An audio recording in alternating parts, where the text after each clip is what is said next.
Hello everybody, my name is Chris and you're watching the Crazy Volucris, and today we are playing Dungeon Universalis. And if you like what I'm doing, please subscribe, hit the like button, and if you ring the bell, I go crazy. So now, and I just received the new Kickstarter. And so I also already incorporated all the new event cards. You can recognize them. They're a little bit different in the color, but I don't care because I just mix them up and I drew them randomly. So I'm happy with it, and I'm very happy that we got a few more options for the encounter. So we start in the Kingdom of Khmer, and we are. The first thing what we're gonna do is we move one step ahead, and all the danger marker are moving, so we have to spread them like this, and then we're rolling for an encounter on a 5+, and there's no encounter. Then in the next campaign turn we're moving in this section, moving all the danger marker one step, which is also on a 5+, which will not happen. And then we are moving into Doreen, which will be on a 3+ because we are evil alignment. And there will be distrustful villagers. Caution should be exercised when walking among the houses in the village. Rumors run like the wind. If the population is not of an alignment opposed to that of the heroes, nothing of interest will happen. These are quiet days. If the population is one of the opposite alignment of that the heroes, rumors arise about your deeds. Some accuse you of stealing or even worse things. You must apply the places and services of guards as soon as one of the heroes visits the market. If none visit the market, nothing of interest will happen. So, and we are not interested in visiting the market. Besides, this was one of the new encounter. So nothing special will happen because we are just boarding the ship, which was provided us by the Kingdom of Khmer. And we will leave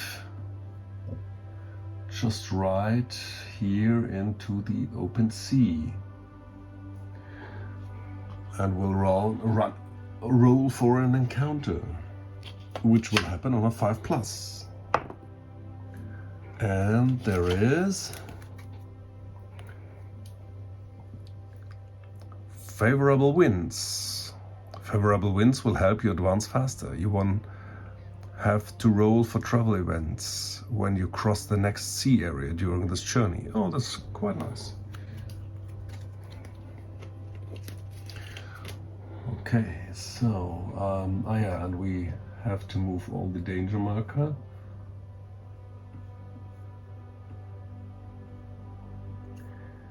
Then for the next campaign turn, 36, I don't have to roll for this one because of our cool wind situation, and all the danger marker will move one step.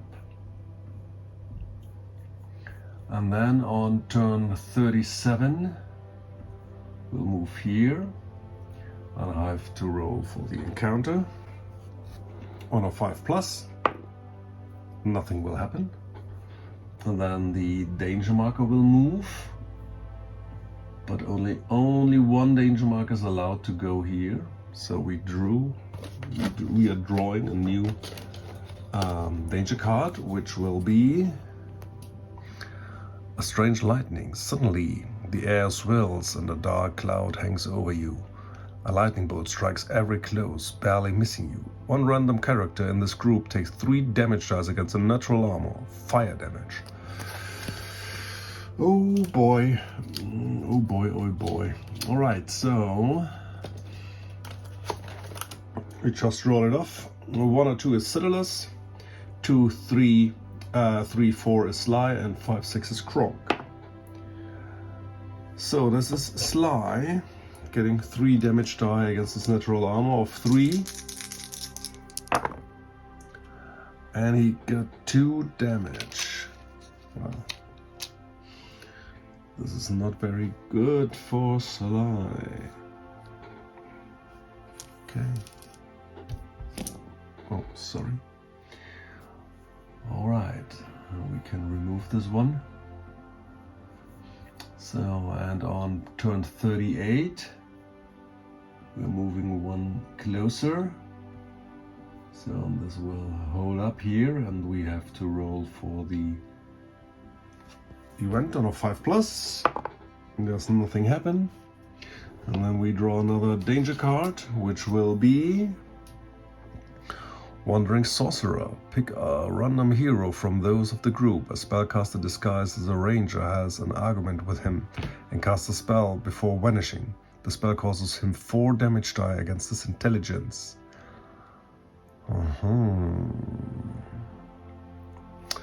So, well, yeah. So he must be sneaking around, I don't know, where we should meet him. Maybe he was on board. Okay, so we pick another random hero.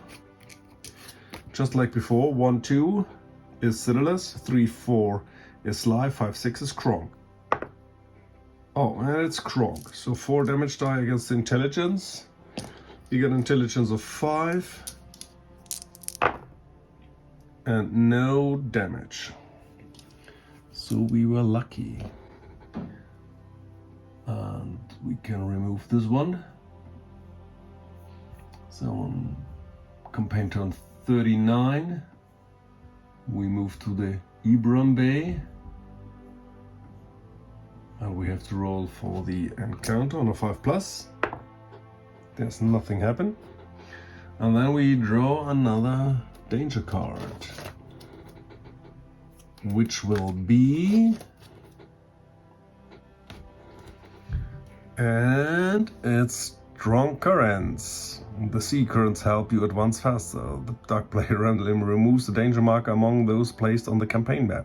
Besides, you won't have to roll for travel events when you cross the next sea area during this journey. Well, you know,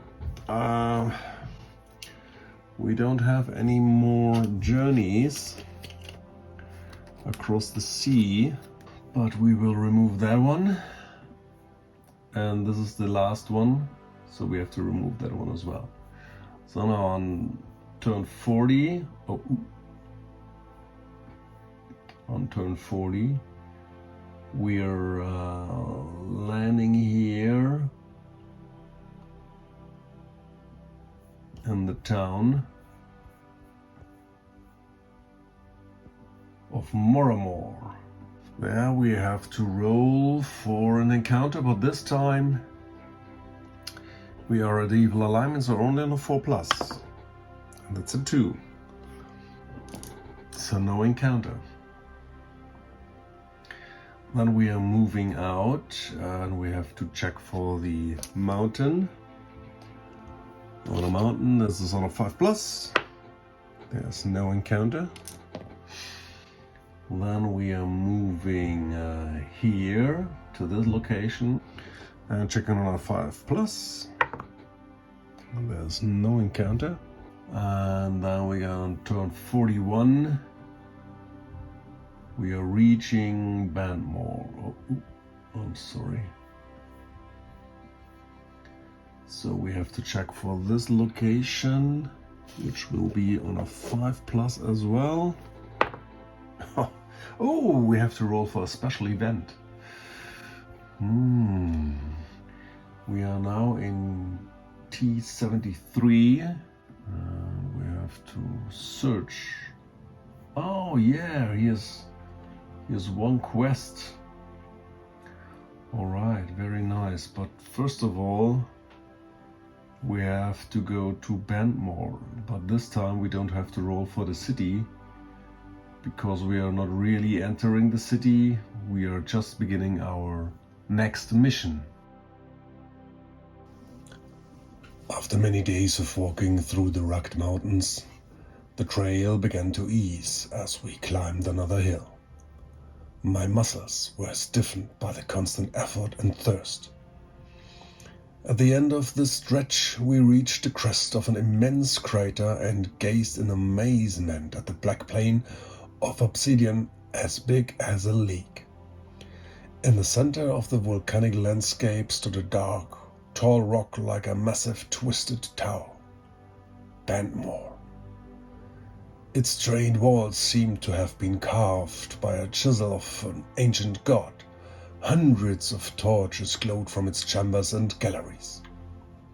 The gateway to hell, as described in the old books. Sly and Kronk looked at me.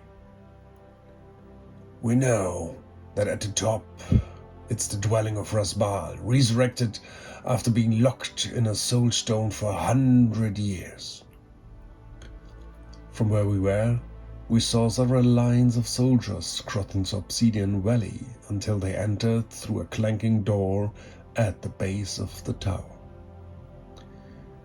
You know, it would be impossible to fight a way in, Kronk grumbled. If we wipe out a small group of guards without attracting attention and walk unnoticed across the entire black rock plain, it might work, Sly hissed. Then, instead of going through the main gates, where it would be impossible for us to get past the guards, we need to find another entrance. There should be one. Speed and effectiveness are key. So be it. Let's go. With these words, we prepared our approach. So, in this scenario, I'm incorporating some new rules from the new Kickstarter, which is the... Oh, I can't fit it here. So the fate points, or feat points. So every character get 3 feat points. They are recovered the same as fortune points. I will use this for marking them.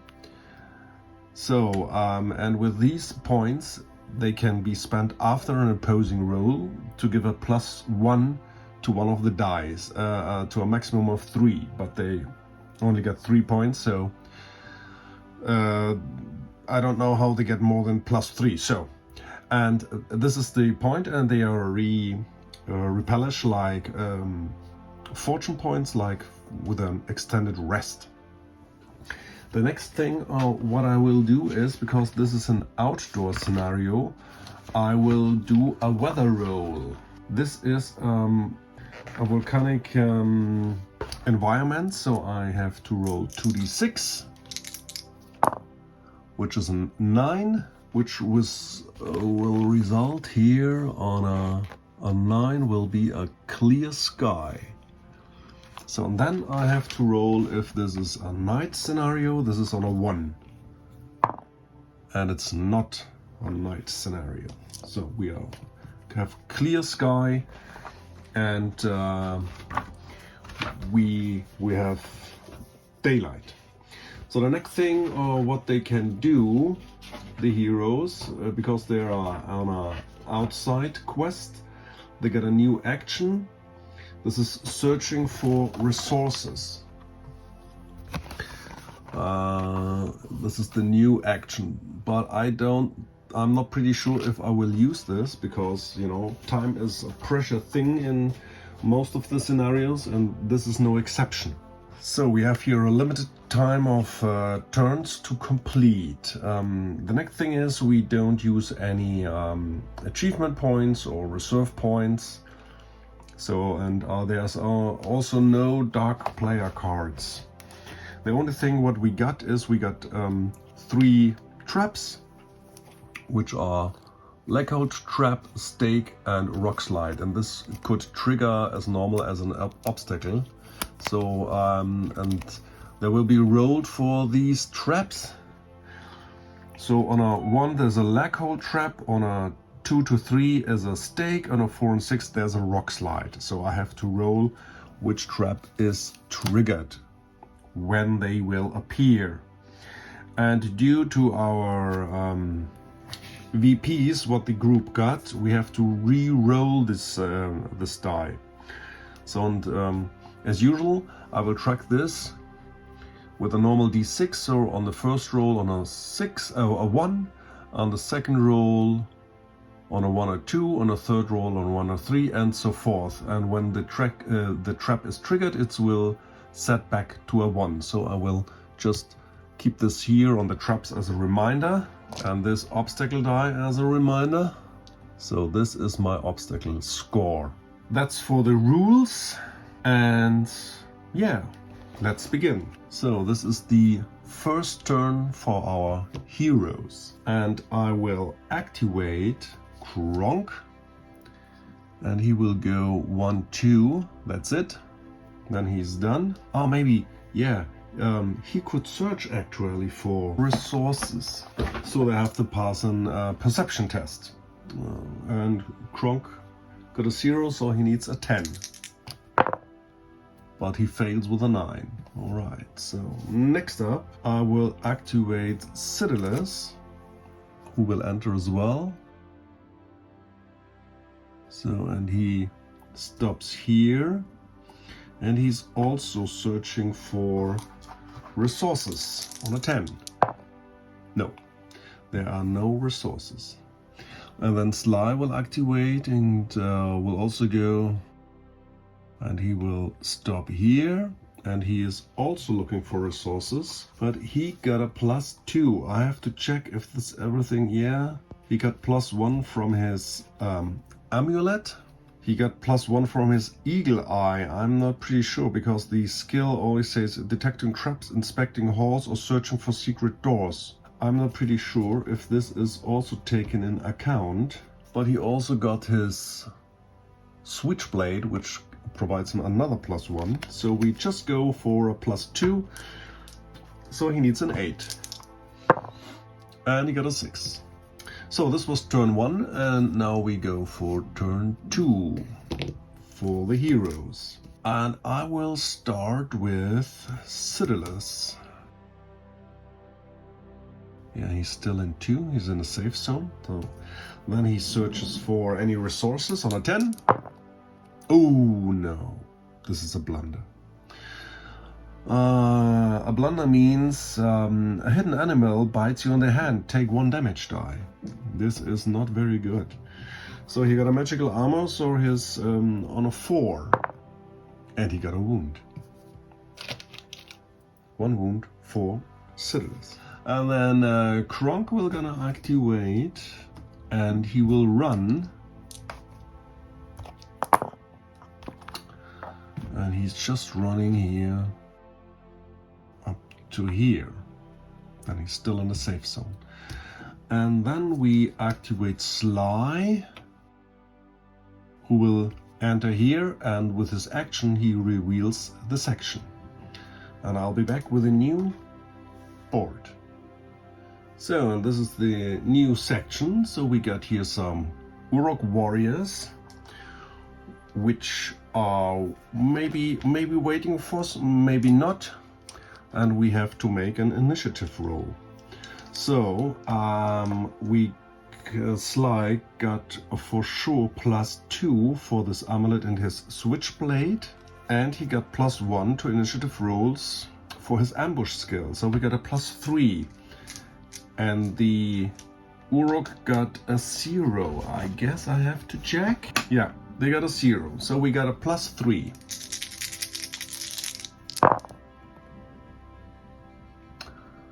This is ridiculous. So, yeah, we have to spend 1 fortune point to re-roll the die from the, so we got a 6, so it's a 9, and we gotta re-roll the dice for the Uruks.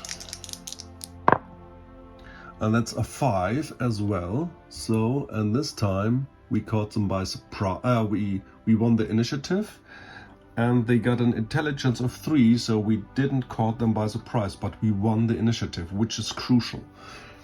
So now we are starting turn 3 for the heroes.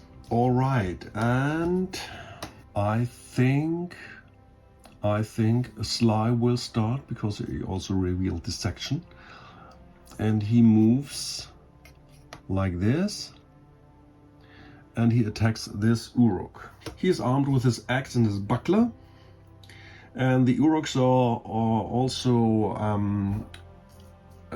got an axe and a shield, an improvised shield. So they got a fight of 2 because of the axe. Oh, and they got also a leather armor. Yeah, this is another thing. It's not 100% clear, because in the scenario book there is stated that they got an improvised shield and an axe, and here the normal on this card, the Uruk warriors are with leather armor, improvised shield, axe. So and I go with the card, because otherwise it would be too easy. So they got a fight of 2, and Sly got a fight of 4. So Sly is ahead +2. And this is a hit with a critical. So with a critical he reduces 1 more armor point, and he can reroll 1 die because of his skill, ambush, and maybe he does a double crit. No, he does not a double crit. All right, okay, so, but this is a hit with a crit. So he got a strength of 4, his axe got a +1, so it's 5 damage die. Oh, first of all, the Uruk, of course, gotta try to block this, but he got an improvised shield. He needs a 6+ to block it, but with a critical he gets 1 worse, so he can't block. All right, and then he got or does he get a blocked chance? Well, we just let him block. No, he did not. All right, so they got a normally an armor of 4. With the axe he got an armor of 3. With the critical he got an armor of 2. So every 2 is a wound. Oh yeah, and this is brutal. He just chops the Uruk in half and he is dead. So he will take the space. Next up I will activate Kronk. Oh wait, no, Citadulus will activate first. That's a good point. He will activate first. He's going up to here. We'll cast a nice fireball, which will cost him 1 mana. And he will cast him on this fella. Or on this? On this fella. He will cast it on this fella, which will... So first of all, we make a casting roll. So that's the first thing. He got an intelligence of 5, so he needs a 5. Because he's a reckless wizard, he needs a 4. And that is a hit with a critical. So normally he got 5 damage die, but with a critical he got 6 damage die on the first. And they got a shield, so because of the shield they got 1 less damage die, so they got 5 damage die on the guy in front. They got every 4 is a wound, and that's 3 wounds. And the Uruk's got only 3 vitality, so this one is fried. And the second one got normally 3 damage die, +1 for the critical, -1 for the shield, so still 3, yeah, just 3 damage die. And every 4 is a wound. And these are 2 wounds. So this Uruk is also already wounded. Okay. This was Citadulus, and then I will activate Kronk. And he just can go up to here because he entered his melee range. And then he's attacking, but he's attacking normally because he don't have to do anything. The guy got a fight of 1 because he's wounded and with his axe, and Kronk with his new Demon Slayer broadsword got a fight of 5, so he's +4. And this is a hit with no critical, but I guess this will be enough because Kronk got a strength of 6 and he got +2 for the sword. Oh, first of all, we have to roll if the Uruk is blocking, so he needs a 6+ to block. No, he did not. So 8 damage die coming your way. Ah, and this is -1 to the, I just saw that's -1 to the armor, so every 3 is a wound, which will cleave the guy in half. So this one is dead. This was Kronk. Then this Uruk is gonna activate and he will just step up and attack Kronk. So he got a fight of 2 and Kronk got a fight of 5. So this means Kronk is ahead +3. And this is easily blocked. This was the 3rd round for the ADP. Now we got the 4th round of the heroes. And I will just start with a Kronk, who will attack the Uruk. We remember he's +3, so this is a hit.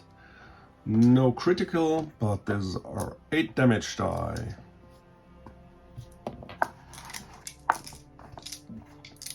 Oh, and the Uruk can try to block with his shield, of course. Oh, and he blocked. Really? Alright, then we have to roll if the improvised shield will scatter, because my weapon is shield breaking. And the improvised shield, oh, it will break on a 1 to 6, so it breaks for sure. So now he is shieldless. Oh, this is very, very disturbing. Oh well, okay, so no worries. Then Sly will gonna activate, and he will step up to the Uruk and will attack him. The Uruk warrior got a fight of 2 and Sly got a fight of 4, so he's ahead +2. And this is a hit with a critical. The shield is already gone, so this means he got armor of 2 and Sly got 4 for his strength, a 5th for his axe. And this will cleave the Uruk, and he will just step up 1. So, and then Cyrillus will activate and he will go 1, 2. That was his safe zone. When he goes 1 more, he's in the safe zone from Kronk, so that's okay. And then he just steps up. Maybe he's running. Yeah, he's running. I think he will run. Yeah. And then he just moves. He could move 5 more. But he will just go up to here. Oh, well, maybe here. It's also in the safe zone. Okay, that's the round. Round number 5 for the heroes. So now Cyrillus will use his action to get the disguised dress, and then he will move up to here. Oh no, he will just stand here. So next up, Kronk will activate. He will go up to here and use his action to dress up as an Uruk as well. And last, Sly is gonna go over here and will also use his action to dress up like an Uruk. So everybody is dressed right now. And then we got round number 6. And we will start with, I guess I will start with Kronk. He will just step up here and then he will look for resources. and he did not find anything. Then Citadus will just looking for resources, also none found. And then Sly will just step up and will reveal the section. So I totally forgot to roll for an obstacle as we revealed the second section, and I will do this just right now. So there were no traps, so this goes up to a 2. And now for this section I will roll as well. So 1 and 2. No, there's no trap on this section as well. So now this goes up to a 3 over here. So this is the new section. And then round number 7, we start with, I guess I will start with Kronk. You will go 1, 2, that's it.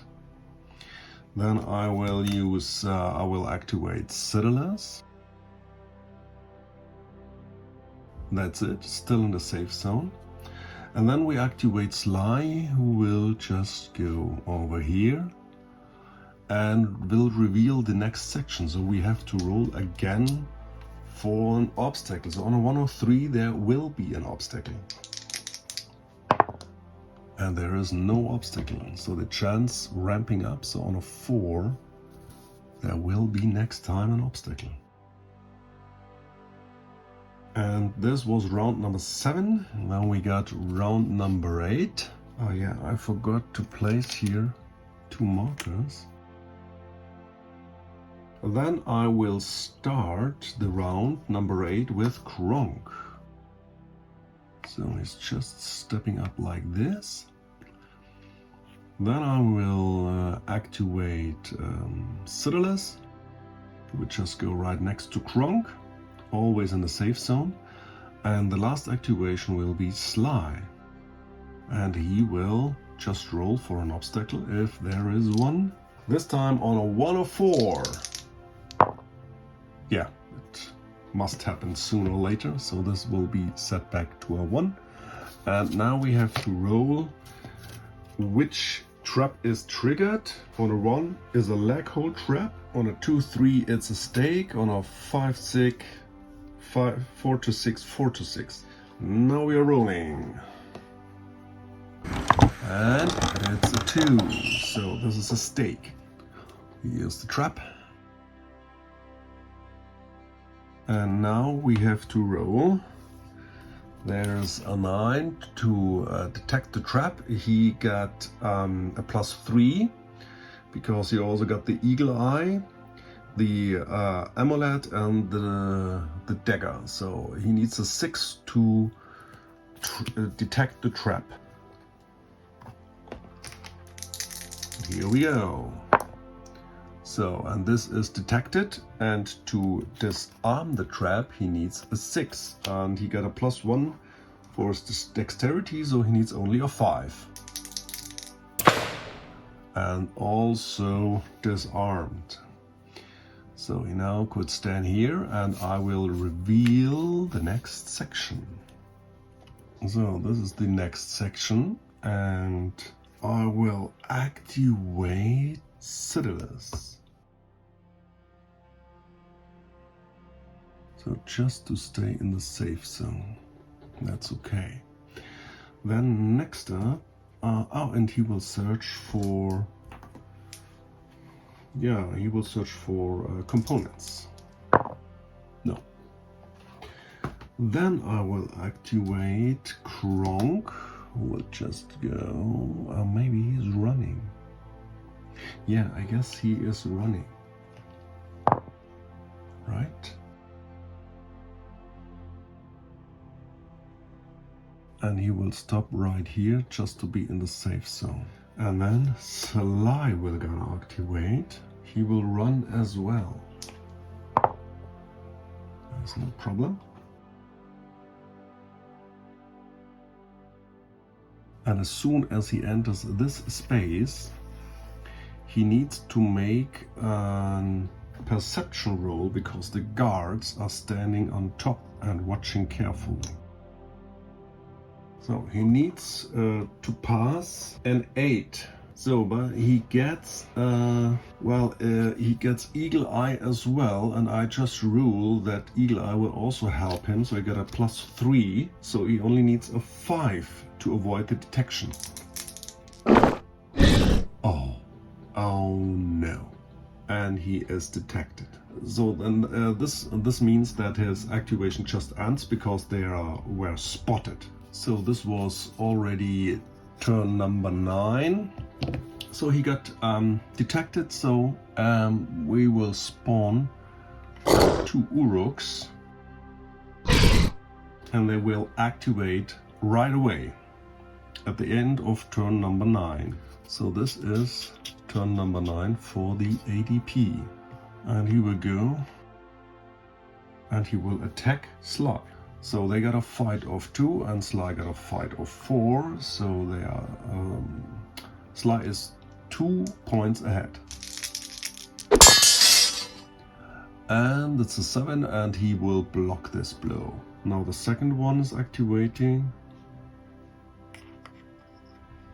And he can't reach him, but he's right next to him. So this was round number 9, and now we got round number 10 for the heroes. And I think I will just start with Sly. He's already detected, so he don't have to roll for the detection. And he's attacking this Uruk, which you got a +2 ahead. Oh, and he hit with a critical, so this means he can block with his shield, no, and then he got 5 damage die, and the Uruk got only an armor of 2 because of his axe and his critical. So he got 3 vitality, so every 2 is a wound. And this will kill the Uruk right away. Then he steps up. Then Kronk will activate and he will just close in and attack the Uruk. He got a fight of 5 and the Uruk got a fight of 2, so he is 3 ahead. And this is a hit with a critical, so he can try to block it, which he will not. And then he's getting 7 damage die. 6 for his strength, 2 for the weapon, and 1 for the shield, so 9 damage die. And every 3 is a wound because the shield reduces the armor by 1. And this will cleave the orc right away. And I have forgot to make his disguise test, so on an 8 passed, so it's not spotted. Then we got Citadels to activate, and there are only 2 spaces where traps can be, so up here there could be no traps, so he's don't need to worry about any traps, so he's running. That's an 8, so he goes 1, 2, 3. Now he makes his disguise roll. He needs an 8. Oh, it's only a 7. So another orc will spawn and activate immediately to the spotted. And his activation ends and he will attack Citadels. They got a fight of 2 as mentioned, and Citadels armed with a dagger got also a fight of 2. And even with this worse roll, he managed to defend himself. So this was round number 10. Now we got round number 11. And, well, Sly is stepping up. First of all, he needs for the detection roll. Oh no. In this scenario, the maximum number from the orcs who can spawn are the number of heroes, so 3, and we already spawned the 3rd one, so we don't need to do any disguise rolls. So while we'll fight, he's 2 ahead, and this is a hit with a critical, so 5 damage die, and every 2 is a wound because of the axe and the critical. And this will cleave the orc. So that means Sly is done. Then we let run Citadellus. He will run 10. I guess I have to move the board a little bit so that you can see that Citadellus just reached the exit. Then Kronk will activate and will run and will exit.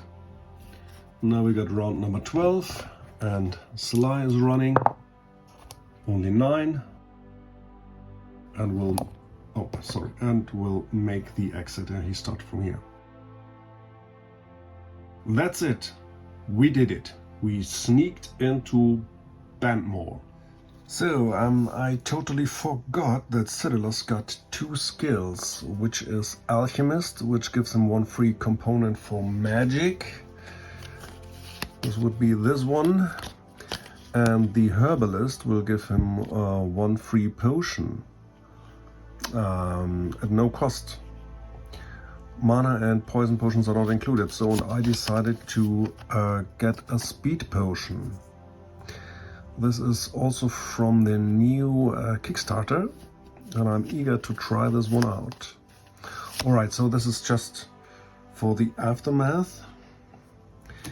So actually we got 2 more VP for the group, which will put the group to 138 VP. So everybody get 1 XP for finishing this quest. Now we got here Citadellus with 1 XP, Sly with 2 XP, and Kronk also with 2 XP. Ah, that was easy, Kronk laughed. Yeah, maybe a little too easy, hissed Sly. We slipped through the small side entrance and waited, but no orc appeared. That's strange. Maybe something else caught their attention. Let's move on. We have to find the way up. Be careful and watch out. There will be more guards patrolling the tower. We entered a dark, irregular, twisted corridor. Now we had to find the stairs to the top.